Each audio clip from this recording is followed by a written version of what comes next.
Chioma lunged for the steering wheel, yanking it with all her strength. The driver shouted in panic, swerving violently across the highway. Horns blared as the man beside her tried to pull her back, but she held on, ignoring her pregnant belly pressing against the seat. "No!" she screamed. She twisted, elbowing him and kicking backward, desperate to stop the car. The driver overcorrected. The car spun. Once. Twice. Then metal screamed against metal, glass shattered, airbags exploded. Chioma was thrown against the door. Pain ripped through her side, but she pressed her hands to her belly. A kick. Her daughter was alive. Chioma scrambled, shattering the rear window and pulling herself onto the pavement. Bystanders rushed over as the kidnappers tried to move. A massive truck driver stepped forward, blocking the scarred man who glared at her. "Your husband will regret this," he hissed, but then he fled into the crowd. Chioma sank to the ground, trembling, bleeding, holding her baby bump. A nurse knelt beside her. "You're moving. That's a good sign. But we need to get you to a hospital now." Sirens wailed. Chioma grabbed a stranger's phone, dialing the one person who could protect them both. Her husband, Shin Dae-young. The phone rang once. Twice. "Who is this?" Shin Dae-young's voice was sharp. Dangerous. He did not recognize the number, and he clearly expected bad news. Dae-young. Chioma's voice broke on his name. "It is me. It is Chioma." Chioma. The way he said her name. Like a prayer and a curse and a sob all at once. "Where are you? Are you hurt?" "The baby. We are okay. I got away. I crashed the car and I escaped. I am on the highway. There are people here helping me.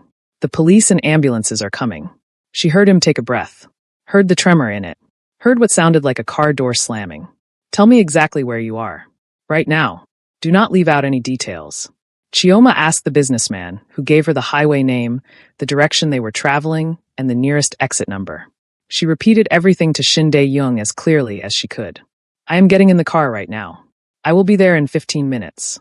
Maybe less. Stay with people. Do not go anywhere alone. Do not trust anyone except the police. I am coming for you right now." Before we continue, I would really appreciate it if you could hit the like button and subscribe.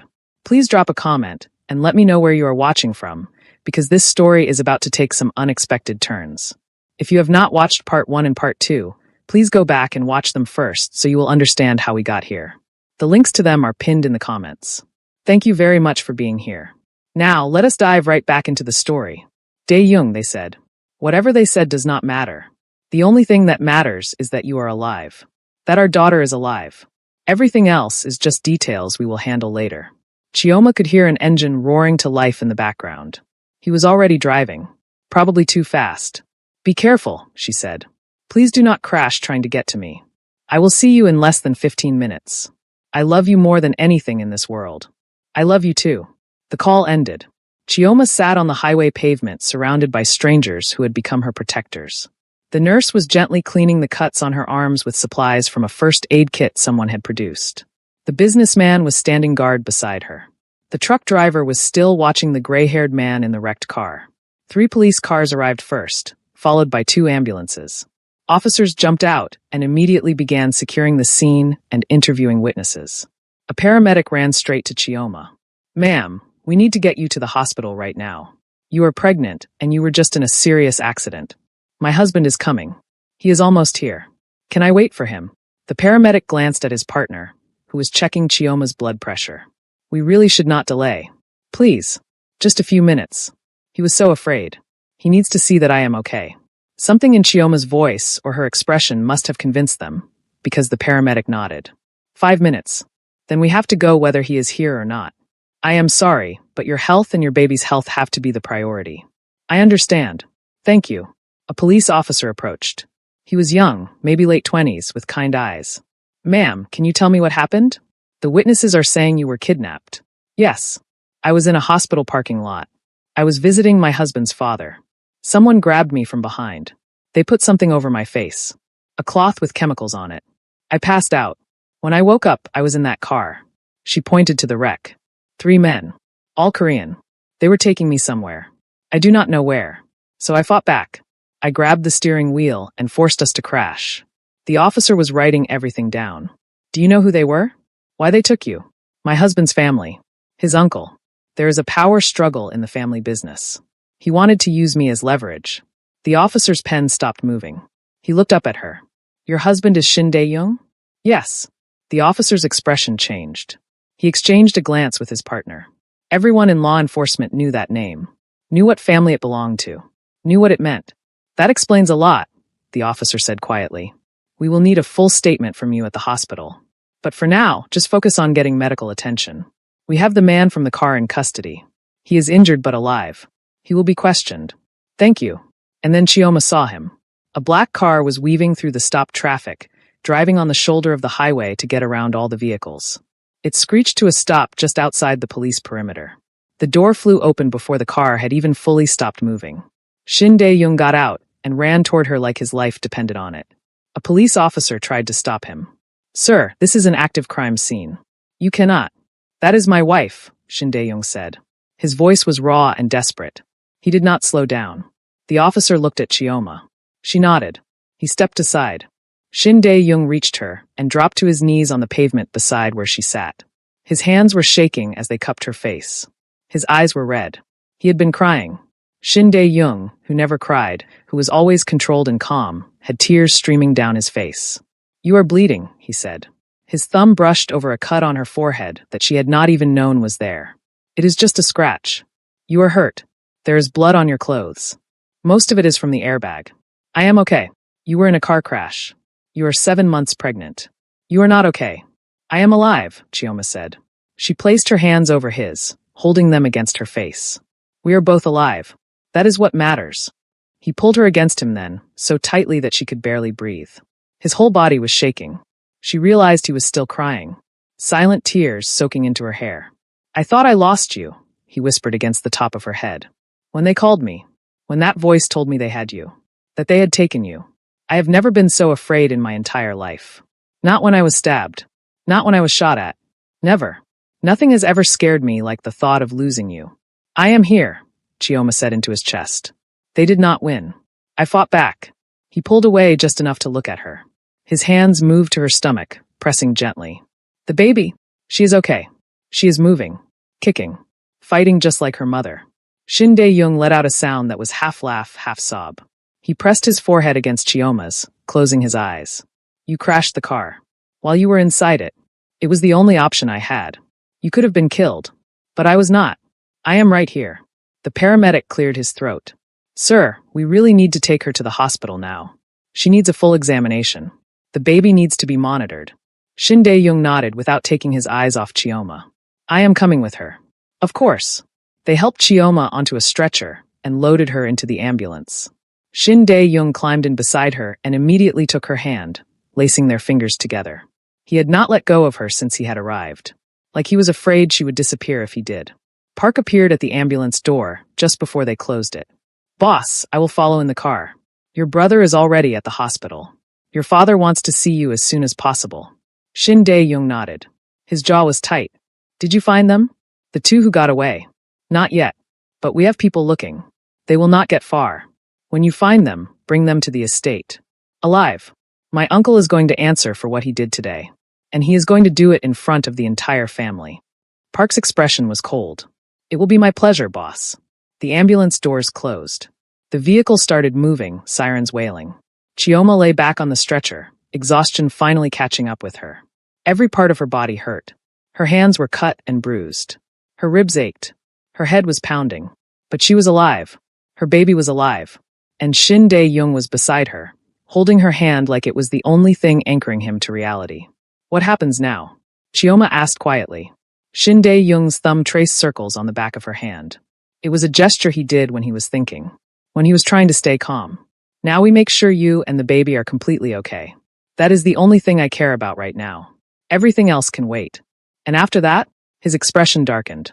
The grief and fear in his eyes was replaced by something colder, harder, more dangerous.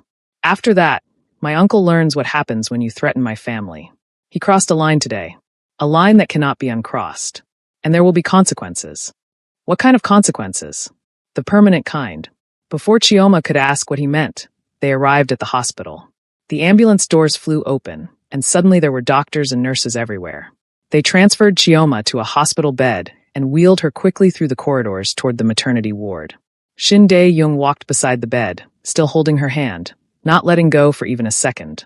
They took her directly to an examination room. A doctor came in immediately. She was in her 50s with gentle eyes and calm hands. Hello, Chioma. I am Dr. Kim. I understand you were in a car accident while pregnant. Yes. The car flipped. Or rolled. I am not sure. But I got out. I escaped. Dr. Kim was already examining her, checking her pupils, listening to her lungs, palpating her ribs carefully. Does this hurt?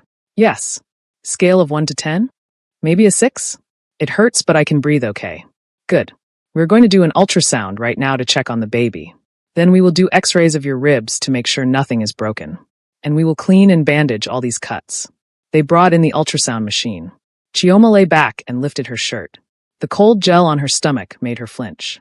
But then the image appeared on the screen, and she forgot about everything else. Her daughter. Right there. Moving and alive.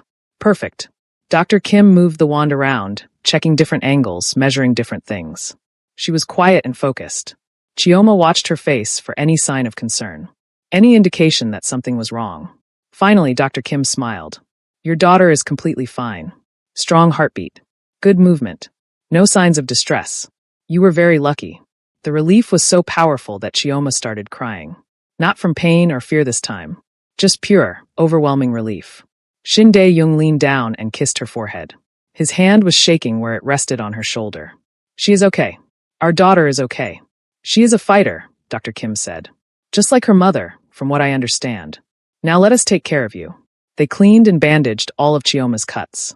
The one on her palm needed stitches. So did the one above her eye. The x-rays showed bruised ribs but nothing broken. Dr. Kim said she was incredibly lucky. A crash that severe while pregnant could have resulted in much worse outcomes. They moved Chioma to a private room to rest and be monitored for a few hours. Shin Dae-young sat in the chair beside her bed. He had not let go of her hand since they arrived. You should call your family, Chioma said. Your father. Your brother. They must be worried. I texted them while you were getting x-rays. They know you are okay. My father wants to see us, but I told him it would have to wait until you were cleared by the doctors. Is he angry? He is furious. But not at us. At his brother. At what happened today. Shin Dae-young's expression was grim. The family council has been called. It will be tonight. Everyone will be there. Will I have to go? Not if you do not want to. You should rest. No, Chioma said firmly. She tried to sit up, but her ribs protested. She settled for propping herself up on the pillows. I want to be there. Your uncle did this to me. To us.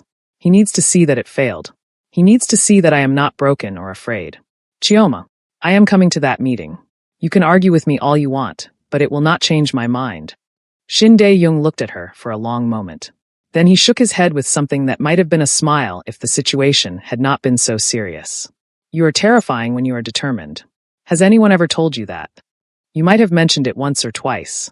Fine. But if you feel tired or unwell, if anything hurts, you tell me immediately and we leave. Deal? Deal. There was a knock on the door. Shin Dae-young's mother entered, followed by his brother. Both of them looked shaken and upset. His mother went straight to Chioma. She took her hands carefully, mindful of the bandages. Tears were running down her face. I am so sorry, she said. Her voice was thick with emotion. I am so ashamed of what my brother-in-law did. You could have died. The baby could have died. Because of our family politics. Because of greed and cruelty. It was not your fault, Chioma said gently. I should have known he would do something like this. I should have protected you better. She looked at Shin Dae-young. Both of you. Shin Dae-young's brother spoke. The family council meeting is set for tonight at 8. Father is insisting on attending despite the doctor's concerns.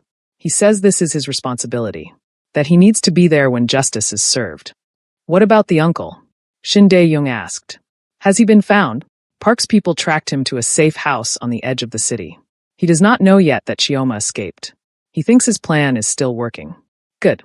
Let him think that. It will make tonight more satisfying. His mother looked at Chioma again. You should rest, dear. You have been through something terrible. You do not need to attend the meeting. I want to be there, Chioma said. Are you sure? No one would blame you for staying here where it is safe. I am sure. His mother nodded slowly. Then we will make sure you are comfortable. I will bring you proper clothes. Something appropriate for the council. She looked at Shin Dae-young. Your father wants to speak with you before the meeting. Alone.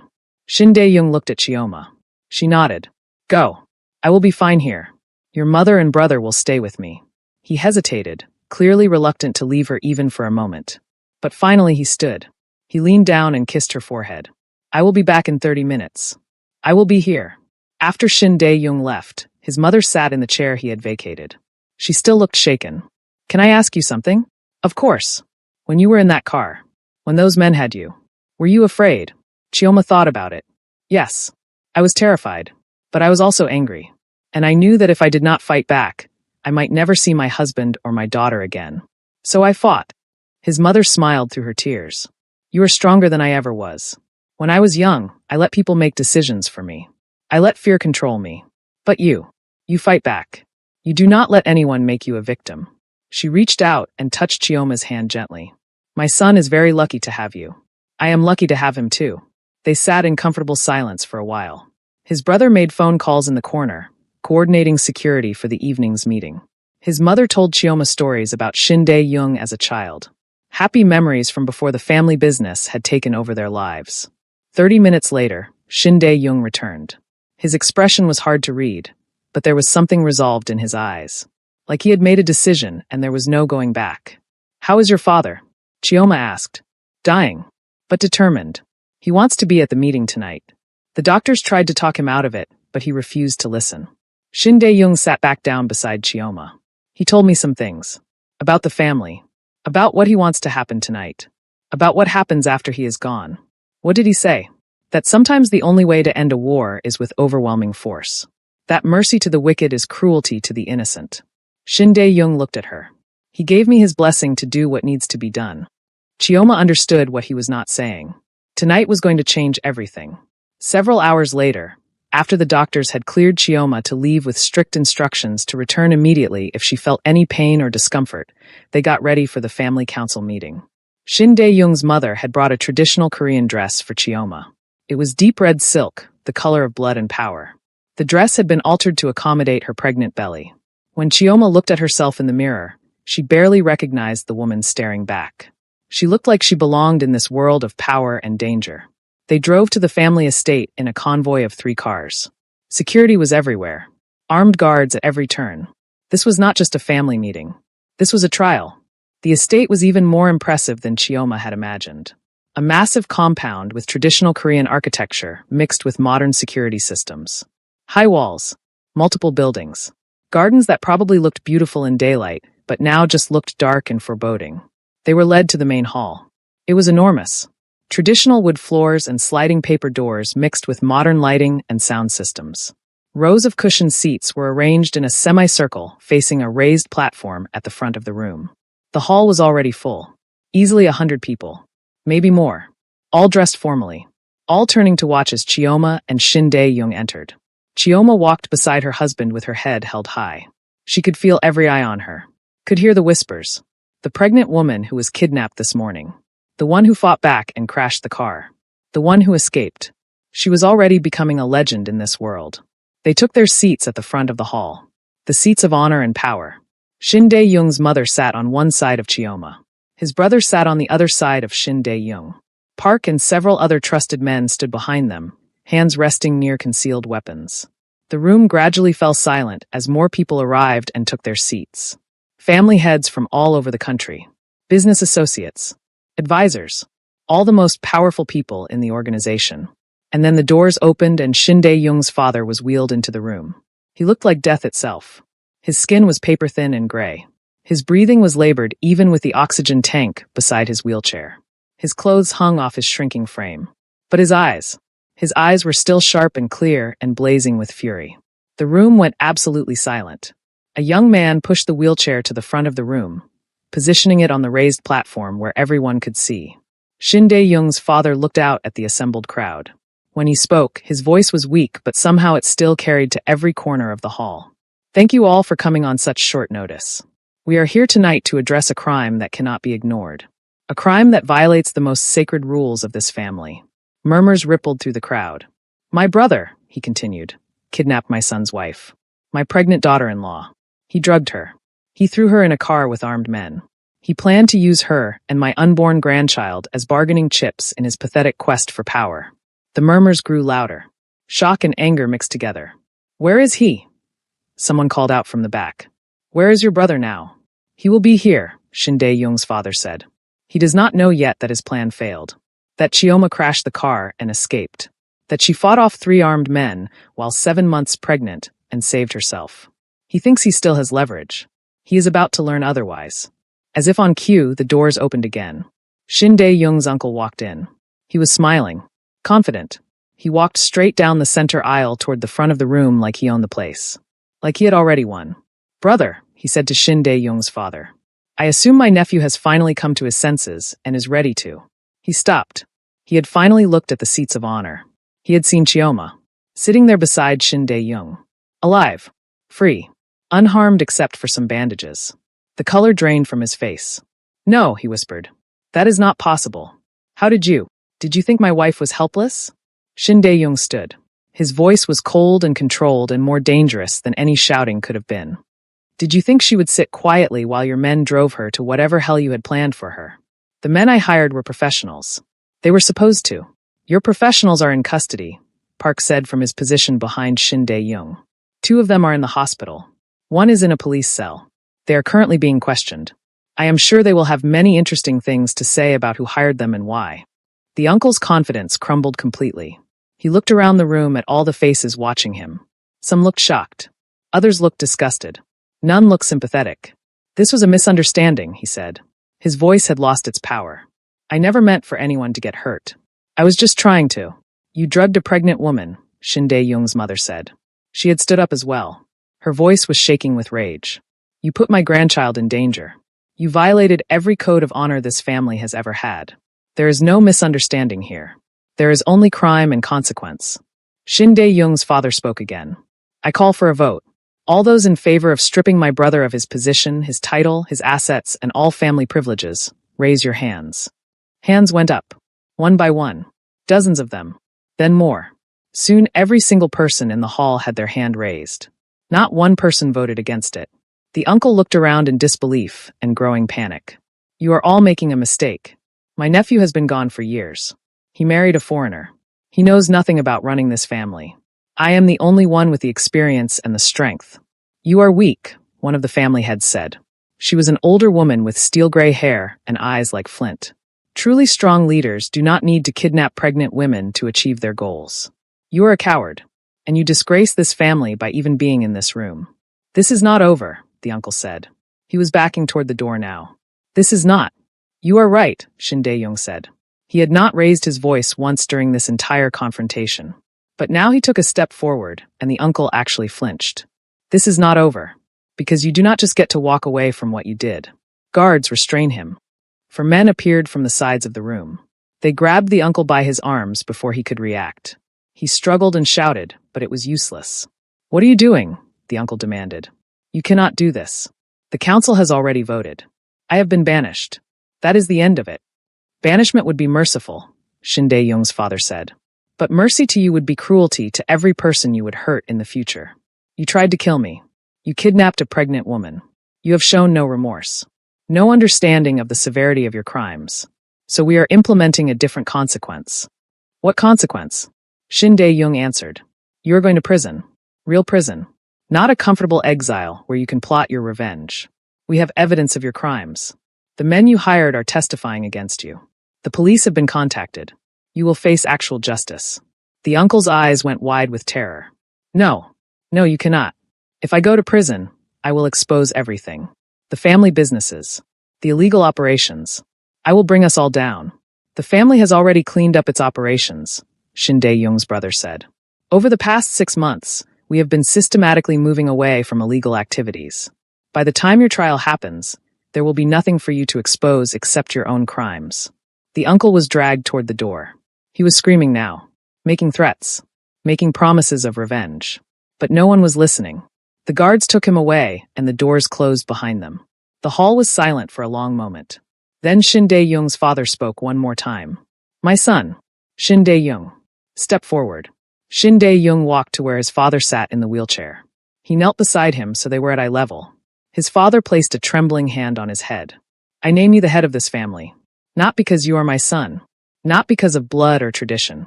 But because you have proven yourself in ways I never could. You built an organization through respect, not fear. You earned loyalty instead of demanding it. And today, your wife showed the kind of courage and strength that proves you chose well. That you lead well. That you will protect what matters. He looked out at the assembled crowd. All in favor of Shin Dae-young as the next family head, raise your hands. Every hand went up. No hesitation. No debate. Everyone in the hall agreed. Shin Dae-young bowed deeply to his father. I will not let you down. I know you will not. His father smiled. It was weak but genuine. Now help me back to the hospital. I am very tired. The meeting ended. People came forward one by one to pledge their support to Shin Dae-young, to bow to him and to Chioma, to acknowledge the new order of things. When everyone had finally left, Chioma and Shin Dae-young stood alone in the great hall. Park had taken Shin Dae-young's father and mother back to the hospital. His brother was handling the cleanup and making sure the uncle was actually handed over to police custody with all the appropriate evidence. Chioma leaned against her husband. Exhaustion was catching up with her again. Is it really over? She asked. Not completely, Shin Dae-young admitted. My uncle still has some loyal followers. There will be power struggles as we transition to legitimate operations. But the worst is over. He cannot hurt us anymore. What happens now? Now we focus on the family, on preparing for our daughter, on building the life we always wanted. Can we really do that? Now that you are the family head. Shin Dae-young turned to face her fully. He cupped her face in his hands. I can run the family from anywhere. My brother will handle day-to-day operations here. I will make the major decisions remotely. We are going home to Portland. We are having our baby. We are living the life we choose. This is not negotiable. Chioma smiled despite her exhaustion. What if I said I wanted to stay here? Help transform the family operations. Then we would stay. But I know you better than that. You hate this world. You are only tolerating it because you love me. That is true. But I also respect what you are trying to build here. A better legacy for Hope. Hope. Our daughter. I want to name her Hope. Because she is everything we hoped for. Everything we fought for. Shin Dae-young's eyes filled with tears. Hope. I love it. They stood there in the empty hall, holding each other, planning a future that finally felt possible. Over the next few days, Shin Dae-young's father deteriorated rapidly. They spent as much time as they could at his bedside. He told them stories, shared regrets, expressed hopes for the future. On the third night, he called them both to his bed. He was barely conscious, struggling to breathe even with oxygen. I want to give you something, he whispered. All my legitimate business holdings. Hotels, restaurants, real estate, worth over $500 million. I am putting it all in a trust for your daughter. For Hope. Chioma gasped. That is too much. We cannot. It is already done. The lawyers filed everything today. She will inherit it when she turns 25. Until then, you manage it for her. He looked at Shin Dae-young. Use it to build the life you want. Use it to complete the transformation of the family. Make everything legitimate. Make it something Hope can be proud of. I will, Shin Dae-young promised through his tears. Thank you, Father. For everything. Tell her about me. Tell her that her grandfather made many mistakes. But his last act was trying to give her a better future. His breathing was getting shallower. I can rest now, knowing the family is in good hands. Knowing my grandchild will be protected. He closed his eyes. He died 2 hours later with his wife and both sons at his bedside. The funeral was massive. Hundreds of people came from all over the world to pay their respects. Shin Dae-young stood through the entire ceremony with stoic dignity. But Chioma could see the grief in every line of his body, could feel it in the way his hand trembled when she held it. After the funeral, there was a reception at the estate. More people came to offer condolences and to pledge loyalty to the new family head. Shin Dae-young handled it all with grace and strength. But Chioma could see that he was reaching his limit. Finally, late that night, they returned to their hotel room. The moment the door closed, Shin Dae-young sat on the edge of the bed and put his head in his hands. His shoulders started shaking. Chioma sat beside him and pulled him close. He buried his face in her shoulder and cried. Deep, wrenching sobs that came from somewhere deep inside. I never got to tell him I forgave him, Shin Dae-young said between sobs. For all the years he was a terrible father. For all the mistakes he made. For choosing the family over me again and again. I never told him that I understood. That I forgave him. He knew, Chioma said gently. She stroked his hair. The fact that you came back when he asked. The fact that you took on the family leadership. That told him everything he needed to know. Your actions showed him you had forgiven him. I wanted to say the words. I know, but sometimes actions speak louder. And your actions showed him you loved him despite everything. They held each other until the tears stopped. until Shin Dae-young's breathing steadied, until the grief became something they could carry instead of something that was crushing them. They stayed in Korea for another week to handle the transition. Shin Dae-young met with every family head individually.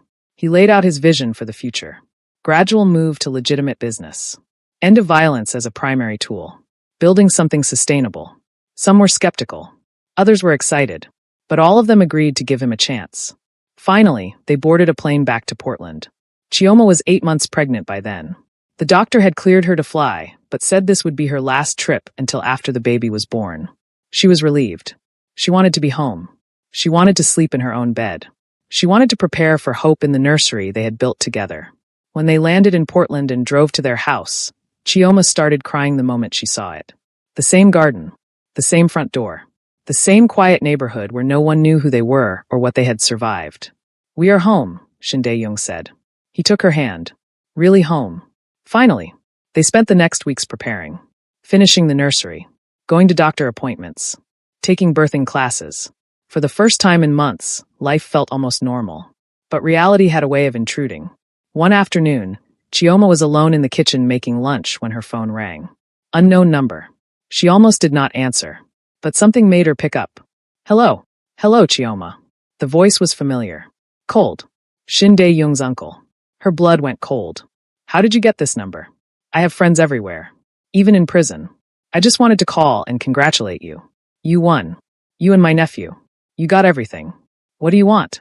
"Just to tell you that I am leaving the country as soon as I am released on bail. Going somewhere your husband's reach does not extend. I am done fighting. You tried to kidnap me. You put my baby in danger. And now you are just going to walk away? The charges will not stick. My lawyers are very good. But I am smart enough to know when I have lost. So yes, I am walking away. You can tell my nephew that. Why are you really calling? Because I wanted you to know something." His voice changed slightly. "What you did in that car. Fighting back like that while pregnant. Crashing the vehicle to escape. It reminded me of someone. Of myself, actually, when I was young and foolish and thought I could change the world." He paused. "You are stronger than I expected. Braver. Maybe you really will be good for the family. I do not want your approval. And yet you have it. Goodbye, Chioma. Take care of my nephew. He is luckier than he knows." The line went dead. Chioma stared at her phone for a long moment. Then she immediately called Shin Dae-young, who was at his home office working. "The uncle called me," she said. "What?" His voice immediately went hard. "What did he say?" She told him everything. When she finished, there was silence on the other end. "He is getting out on bail," Shin Dae-young said finally. "My brother told me yesterday. But he is being monitored. If he tries to leave the country, he will be arrested again. Do you think he will really just walk away? I think he knows he has lost. His loyal followers have abandoned him. His assets are frozen. His reputation is destroyed. He has nothing left to fight with. So it is really over? It is really over." Chioma felt something release in her chest. A tension she had been carrying for months. "Good. Because I do not want to think about him anymore. I want to focus on our family. That is exactly what we are going to do." 3 weeks later, at 2:30 in the morning, Chioma's water broke. She woke Shin Dae-young, who immediately started panicking in the controlled way he did when he was trying very hard not to actually panic. He called the hospital, got Chioma's bag, helped her to the car. He drove carefully but quickly to the hospital, holding her hand at every red light, telling her to breathe, promising her everything would be okay. At the hospital, they were taken directly to a delivery room. The next 6 hours were a blur of contractions and breathing exercises and pain medication and more pain. Shin Dae-young stayed by her side the entire time. He held her hand, wiped the sweat from her forehead, reminded her that she was the strongest person he had ever met, that if she could fight off kidnappers, she could definitely do this. At 8:47 in the morning, hope came into the world. 7 pounds, 2 ounces. A full head of dark hair. Eyes that would eventually turn dark brown like her father's. Lungs that worked perfectly, as evidenced by the screaming. When the nurse placed Hope in Chioma's arms, everything else ceased to exist. The exhaustion, the pain, the fear about the future. There was only this perfect tiny person who was part of her and part of Shin Dae-young. "She is beautiful," Shin Dae-young whispered. He was crying openly, tears streaming down his face without shame or restraint. "She is absolutely perfect. She looks like you. She looks like us." Shin Dae-young reached down and very gently touched Hope's tiny hand. She immediately wrapped her fingers around his, gripping with surprising strength. He let out a sound that was half laugh, half sob. "Welcome to the world, Hope," he said. "Your mother and I promise to love you and protect you for as long as we live. We promise to give you every opportunity. We promise to build you a better world than the one we inherited. We promise you will never be afraid. We promise you will always be safe." Chioma looked at her husband making promises to their daughter and felt her heart expand in a way she had not thought possible. This man, this complicated, dangerous, gentle man who had walked into her life 2 years ago and changed everything. The first months with Hope were exhausting and wonderful. Chioma had never been so tired or so happy. Shin Dae-young was a natural father. He changed diapers without complaint. He walked Hope around the house at 3 in the morning when she would not sleep. He sang Korean lullabies that his mother had taught him over video chat. And slowly, deliberately, he began stepping back from the active management of the family business. He delegated more to his brother. He built systems that did not require his constant attention. He was creating something that could run without him being in Korea. 6 months after Hope was born, Chioma suggested they renew their vows. "We got married under such strange circumstances," she said. "And we renewed them once already, right after you took over the family. But I want to do it again. Just us. A real celebration of choosing each other. Of building this life together." Shin Dae-young loved the idea. They planned a small ceremony in their backyard. Invited both families to fly in. Chioma's parents and siblings. Shin Dae-young's mother and brother. A handful of close friends. The ceremony was held on a beautiful Saturday afternoon. The garden was in full bloom. White flowers everywhere. A small arch covered in roses. Chioma wore a simple white dress. Hope was in her arms, wearing a tiny white dress of her own. Shin Dae-young wore a suit and stood across from them, looking more handsome than she had ever seen him. They had written new vows for this ceremony. Shin Dae-young spoke first. His voice was steady, but his eyes were bright with emotion. 2 years ago, I walked into a church and saw someone who needed help. I made a choice in that moment that changed both of our lives. I made mistakes along the way. I manipulated situations. I made decisions for you that I had no right to make. But through all of that, I loved you. And watching you fight for our daughter. Watching you crash a car to escape danger. Watching you stand in front of an entire organization and refuse to be intimidated. All of that has only made me love you more. You are the strongest, bravest, most remarkable person I have ever known. And I promise to spend every day for the rest of my life being worthy of you." Chioma was crying by the time he finished. She shifted Hope in her arms and looked at the man who had saved her and challenged her and loved her. "When you walked into my wedding, I thought you were insane. I had no idea who you were or what you wanted. But you offered me something I desperately needed. A way out. A fresh start. A chance at something better. And yes, you made mistakes. Yes, you did things the wrong way sometimes. But you also kept every promise you made. You chose me over your family. Over power. Over everything. You built a life with me. You gave me this perfect daughter. You showed me what real love looks like. And I choose you. Not because I have to. Not because of circumstances or obligation. But because you are my person. My partner. My home. I choose you every day. For the rest of my life." They exchanged rings they had designed together. Simple bands engraved with the date they had really chosen each other. When the officiant pronounced them husband and wife, Shin Dae-young kissed Chioma with their daughter between them. And everyone cheered. The reception was joyful. Both families mingled and laughed and bonded over Hope, who was passed from person to person and adored by everyone. Chioma's mother and Shin Dae-young's mother were already planning their next visit and arguing playfully over who Hope looked more like. As the sun began to set, Chioma and Shin Dae-young stood at the edge of their garden. Hope was asleep in her father's arms, completely peaceful. "Do you ever regret it?" Chioma asked. "Giving up the power and the empire?" Shin Dae-young looked down at their sleeping daughter. "I did not give it up. I transformed it into something better. And I gained so much more than I ever had before. I have you. I have hope. I have a life that means something beyond just accumulating power. There is no comparison. Your brother says the family business will be completely legitimate within the year. Yes, all the illegal operations are gone. Everything is clean. Hope will inherit something she can be proud of. And what will you do with all your free time?" He smiled. "I will be a husband and father. I will teach Hope Korean. I will take her to the park. I will help her with her homework. I will be there for every moment of her life. That is the only job I care about now." Chioma leaned her head against his shoulder. "I love you. I love you too. More than I ever thought possible." They stood together as the stars came out. And Chioma thought about the woman she had been 2 years ago, standing at an altar in a wedding dress, humiliated and broken. Watching the man she thought she loved walk away. That woman could never have imagined this life. Could never have imagined finding love in chaos. Becoming a mother. Building a family worth fighting for. But here she was, living a life she never planned for. A life that was messy and complicated and sometimes still scary. But it was also beautiful. It was real. It was worth every single moment of pain and fear and uncertainty it took to get here.